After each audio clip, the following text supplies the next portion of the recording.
মধুমতি নদীর ভাঙনে নড়াইলের লোহাগাড়া উপজেলায় কোটাকল ইউনিয়নের ৩ গ্রামের প্রবেশের রাস্তা বিলীন হয়ে গেছে।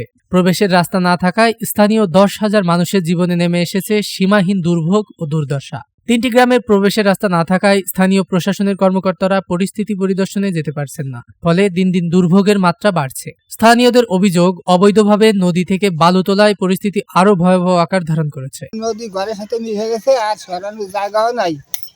আমি খুব দূর অবস্থা, আমার রাস্তাঘাট নাই। আমি এখন আজান দিতে যাবো, সে পথঘাটও পাই না। আমার তো রাস্তা নদীর জন্য রাস্তাটা নাই। আমার গরিব মানুষ, আমাদের থেকে কোনো একটা বাচ্চা কাচ্চার অসুবিধা, আমরা নেওয়ার মতন কোনো পরিস্থিতি আমাদের নাই।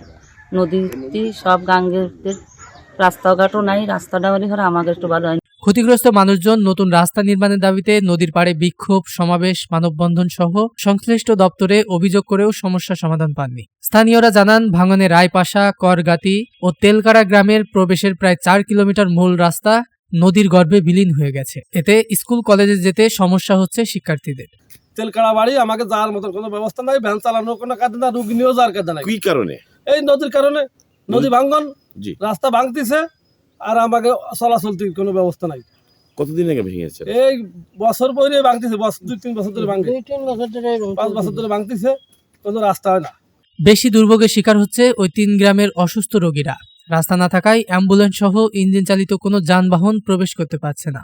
এ বিষয়ে নড়াইল পানি উন্নয়ন বোর্ডের উপবিভাগীয় প্রকৌশলী শফিউল্লাহ জানান, নড়াইল সীমানার মধুমতি নদী ভাঙনে কবলিত যে পয়েন্টগুলো রয়েছে, সব পয়েন্টগুলোর ভাঙন রোধে সরকার নিরলস প্রচেষ্টা করে যাচ্ছে। ইতোমধ্যে প্রকল্প বাস্তবায়নের জন্য সংশ্লিষ্ট দপ্তরে আবেদন পাঠানো হয়েছে। প্রকল্প অনুমোদন হলে ভাঙন রোধে ওইসব এলাকায় কাজ করা হবে। লোহাগাড়া থেকে কাজী ইমরানের পাঠানো তথ্য ও ভিডিও চিত্রে ডেস্ক রিপোর্ট।